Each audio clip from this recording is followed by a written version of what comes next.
ይሄንን ፎቶ እንግዲህ አይታችሁታል አይደለም? ቪዲዮንም አይታችሁታል ብዬ አስባለሁና የሃይማኖቶች ትልቁ በሽታ ማስመሰል። አባይ ይመጣሉ የሚል ሐሳብ ያልነበረኝ። ኦኬ ቅድም ሰለሞን ነገሩ ወደ ሃይማኖታዊ ጉዳይ ለሚወስዱ አካላት በቂ ምላሽ ሰጥቷል። ከአንድ ሎጂካሊ ከሚያስብ ሰው የሚጠበቅ ንግግር ነው። ሙሴን ሁላችሁም አመስግኑት።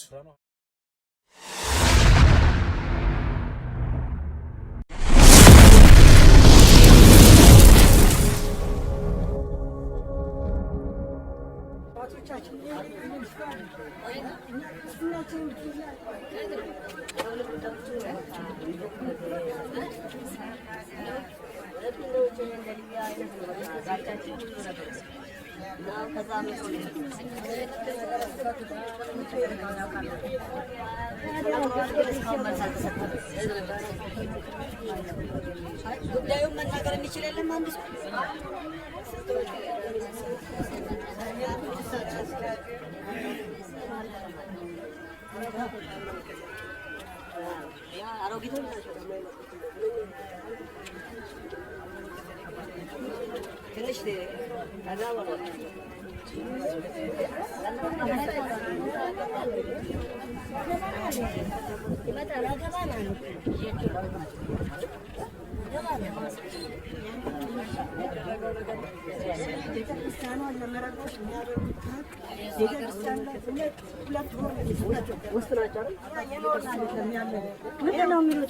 በቃ እኛ አጠቃላይ በየቤታችን እየመጡ ማረን ነው የፈለጉት።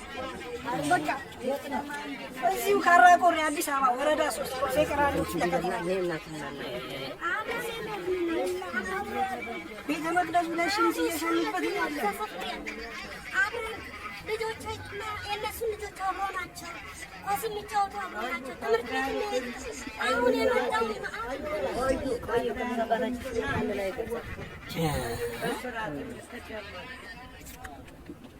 ፖሊስ አካል ይመጣል። ፖሊስ አካል ደግሞ እንዴት እንደሚያደርጉ እነሱ ከማን ወገን ናቸው? ፖሊሶቹ ይመጣሉ፣ እነሱ ጋር ይታገላሉ። አሁን እዚህ ጋር እየታገሉ ነው። መተን እንውረራችሁ ነው እኛን እያሉ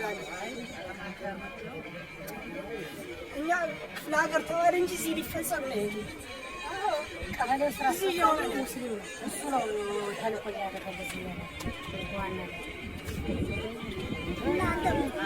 ሲቀደስ ትናንትና የእነሱና የእኛ ስልኬ ላይ ያለ ሪከርድ እያስተማርኩ ምንም እኔ ድምፅ አይሰማም። ፍላሸሩን ሰክተው ቅዳሴ ላይ ሙሉ በሙሉ ነው የእነሱ ነው የሚሰማው።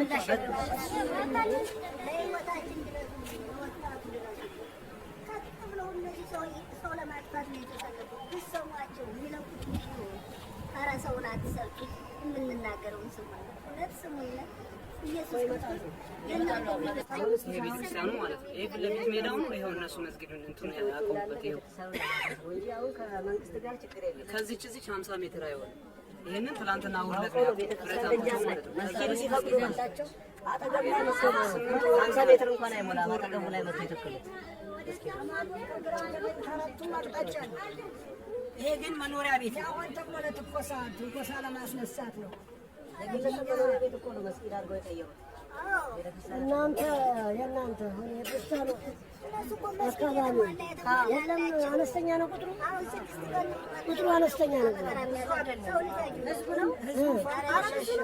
ምን ያለበት አስረው ከዚህ ሉካን ሄዶ ነው እኛ ሰባኪያን እዛ አስተምረን ወጣቶችን ያስፈታ ነው። ሐምሌ 7 ባንዲራ ፖሊሱ አውርደው ቤተክርስቲያን ገብቶ ነው ባንዲራ የወሰደው ፖሊስ። ሐምሌ 7 ታግሰን አልፈን አሁን ምዕመኑን በቃ ትግስቱ እያለቀ ነው። አሁን ከፊት ባለፈው 3 ቀን ጉባኤ አዘጋጅተን እሁድ ዕለት 7 ማታ ምሽት ላይ ከዛ ወጥቶ ሜዳው ላይ መጡ። ምሽት ላይ የዛኔም አልቂት ነበር የሚነሳው ፖሊሶቹ ባይደርሱ። ህዝቡ በጣም ጧፍ አብርቶ ጉባኤ ላይ ነበር። ከየቤታቸው ወጥቶ ፖሊስ ተደውሎለት ነው የመጣው። እንደገና ደግሞ አካባቢው በጣም የሚያሰጋ ነው። ለደህንነት እንኳን ተጭኖ ምን እንደሚገባ በጥቁር መኪና እንደዚህ አይነት ስጋት አለ። የተለያዩ ንብረቶችን እያስገቡ ነው። በጣም ከባድ ነገር አለ። ህዝቡ ራሱ ለራሱም እየሰጋ ነው ያለው።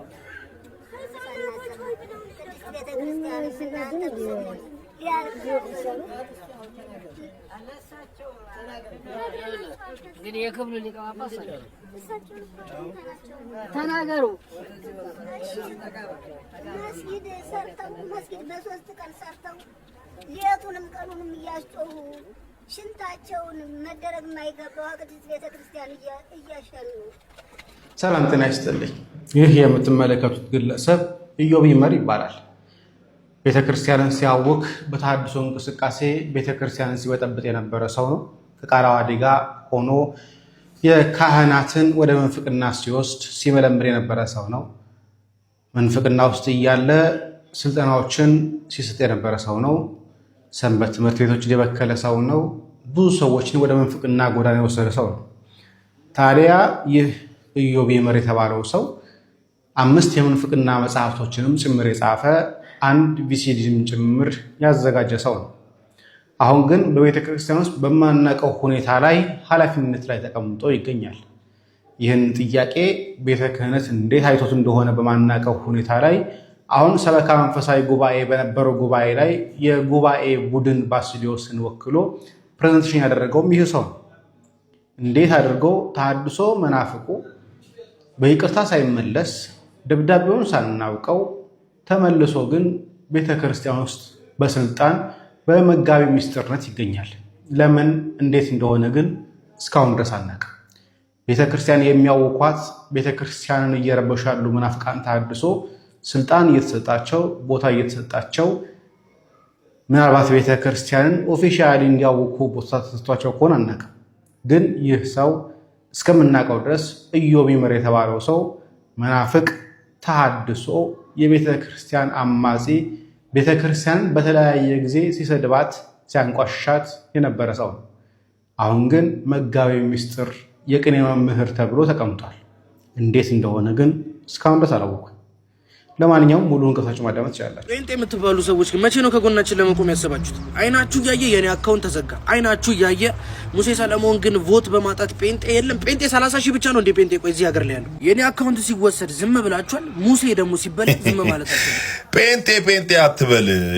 ጉዳዩ ሃይማኖታዊ ውድድር አይደለም። ኮምፒቲሽኑ ከጴንጤ ኦርቶዶክስ አይደለም። ብሩክ ኒውስ እና ሌሎች በሱ ዘርፍ የተመረጡ ሰዎች አሉ። እነሱ ናቸው የሚወዳደሩት። የቻለ ሰው አሸናፊ ነው። ሙሴ ሰለሞን ኦፍ ኮርስ ቤስት ኢንፎርማቲቭ ኮንተንት ክሬተር ተብሎ 2 አዋርድ በልቷል። አሁን ደግሞ ብሩክ ኒውስ ቻለ።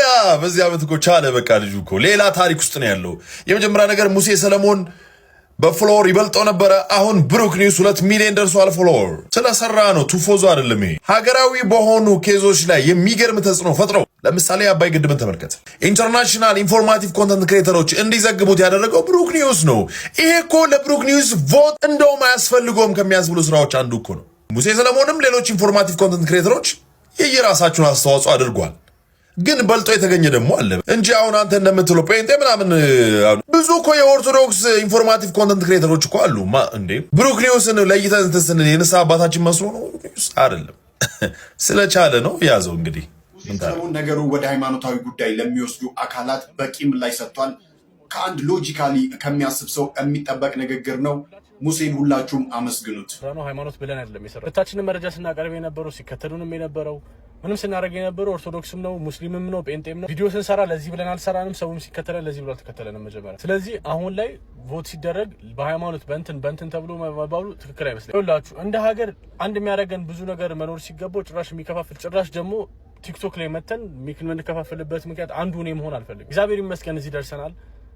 ላስት 2 years አሸነፍ ያለው እግዚአብሔር ይመስገን። አሁንም እየተወዳደርኩኝ ስለሆነ ቮት አድርጉልኝ ነው የምለው። ምክንያቱም እኔም ተወዳደርኩ። ነገሮች ሃይማኖታዊ መልክ ባይዙ መልካም ነው ብዬ አስባለሁ። ወንድማችን ሙሴ ሰለሞንም ሆነ ብሩክ ኒውስ እጅግ በጣም በኢንፎርማቲቭ ኮንተንት አሪፍ የተባሉ ወንድሞች ናቸው። ለነሱ ቮት ለማድረግ ስንነሳ ሃይማኖታዊ የሆነ ኮንቴክስትም ባንጠቀም መልካም ነው። ሁለቱም በሰሩት ስራና በሚሰማ ልክ ድምጻችንን ልንለግሳቸው ይገባል ብዬ አስባለሁ። ጓደኞቼ ምናልባት ብሩክ ኒውስ ጓደኛችን ስለሆነ የተወሰነ በጓደኝነት በጣም በብዛት ግን ምናልባት በዚህ ዓመት የድንቁርና መናኸሪያ ወይም ቲክቶከር ለመሆን ዕውቀት አያስፈልግም በሚባልበት ገበያ ላይ እጅግ በጣም አኩሪ ተግባር በመፈጸም በተለይ በህዳሴው ግድብ የሰራውን ስራ ሁላችንም የምናውቀው ነው። ስለዚህ ከዛ አንፃር ይገባዋል ቮት አድርጉት የሚል ነገር ተብሏል። ይሄ ደግሞ ኃጢአትም ነውርም እንትን ስለሆነ ነው ተብሎ የሚያስመነዝር ነገር አለው ያላስብም። በዚህ ስራው ፕሮቴስታንቱ፣ ሙስሊሙ ሁሉም ሊመርጠው ይችላል ይገባልም ደግሞ። ስለዚህ በዛን ያህል ደረጃ መታየት አለበት ብዬ አስባለሁ። ስለዚህ እኔ ለብሩክ ኒውስ ዘንድሮ ልዩ ክብር አለኝ። ክብር ያለኝ በጓደኝነት ሳይሆን ግን የሰራው ሀገርን የሚያኮራ ተግባር እንዲህ ያሉ ሽልማቶች በእውቀትና በተገቢነት ቢሰጡ በጣም መልካም ነው ብዬ አስባለሁ። ቲፎዞ ነገሮችን ያበለሻሻቸዋል፣ ያለበለዚያ ጥሩ ነገሮች አይፈጠሩምና ማለት ነው። እኔ ግን አንድ ታዳጊን በጣም ማበረታታት እፈልጋለሁ። ዛሬ የምታውቁት ወንድም ነው፣ ብዙዎቻችሁ አይታችሁታል። ዳኒ ግርግር ይባላል። ገና ታዳጊ ልጅ ነው። በዚህ በኮሜዲው ዘርፍ በጣም አኩሪ ወንድማችን ነው። በሁለት ዘርፍ እጩ ሆኗል። እኔም እናንተ የማውቀው ማህበራዊ ሚዲያ ላይ ነውና ያው ያላደጉ ሰዎች እንዲያድጉ እንዲበረታቱ ማድረግ የሁሉም ሰው ሱታፊ መሆን አለበት ብዬ አስባለሁ።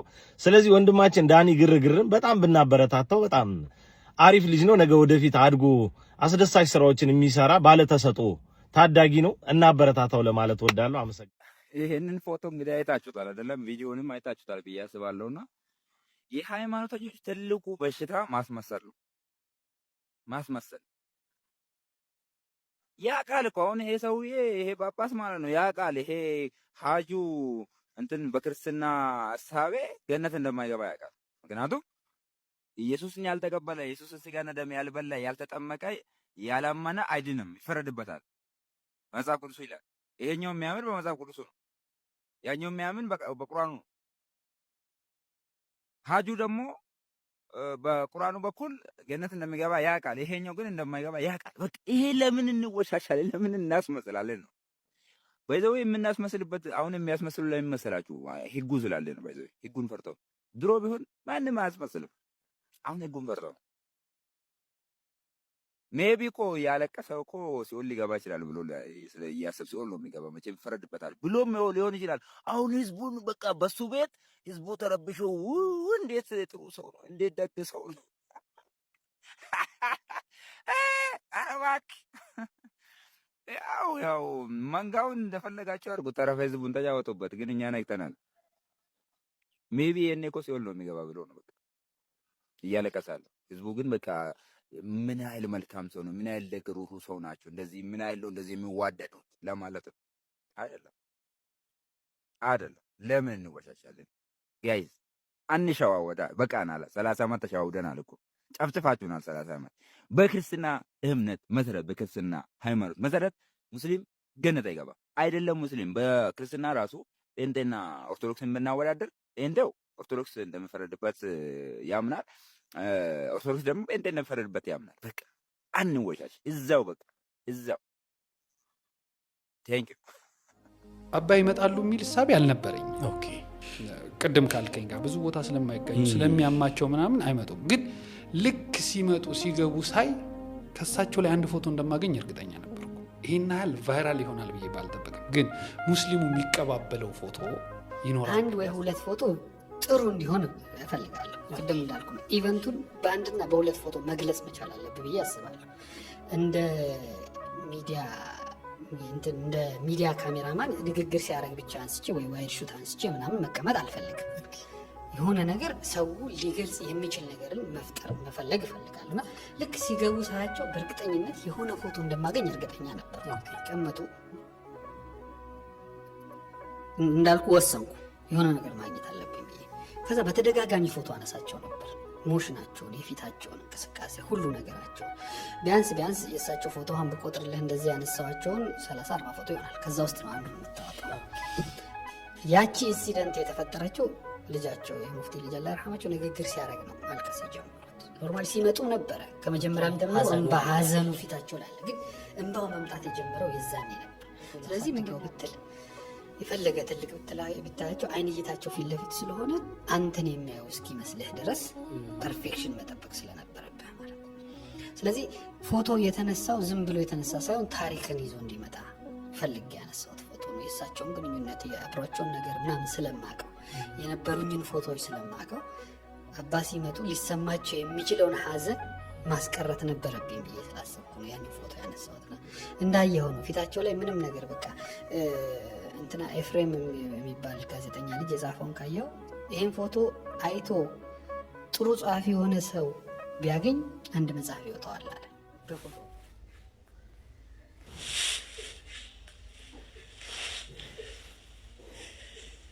ልበ አምላክ ቅዱስ ዳዊት በመዝሙር 65 ቁጥር 5 ላይ ቤተ መቅደስ ቅዱስ ነው በጽድቅም ድንቅ ነው ብሎ እንደተናገረ በዚህ ቅዱስ ቤተ መቅደስ የእግዚአብሔር ዘላለማዊ ሕይወት የሚያሰጠው ክቡር ስጋው ቅዱስ ደሙ የሚፈተትበት ስፍራ፣ ሰዎች በፍርሃትና በመንቀጥቀጥ አምልኮተ እግዚአብሔር የሚፈጽሙበት የሚፈወሱበት ስፍራ ነው። ይህ ስፍራ እኛ ለቤቱ ቅርብ የሆንን ሰዎች ሳይገባን እግዚአብሔር በቸርነቱ ስላቆመን ብቻ እንደ ልባችን የምንፈነጭበት ስፍራ አይደለም። በእውነት ይህን ድርጊት የበላይ አባቶች ሊያስተካክሉት የሚገባ ነው። እንዴ እግዚአብሔር እኮ ለቤቱ ይጠነቀቃል። ታስታውሳላችሁ በማቴዎስ ወንጌል ምዕራፍ 21 ቁጥር 13 ላይ በቤተ መቅደሱ ገብተው ቤተ መቅደሱን የመሸጫ የመለወጫ ስፍራ ሲያደርጉት ኢየሱስ ክርስቶስ እንዴት እየገረፈ እንዳስወጣቸው። ቤቱ የጸሎት ቤት ነው።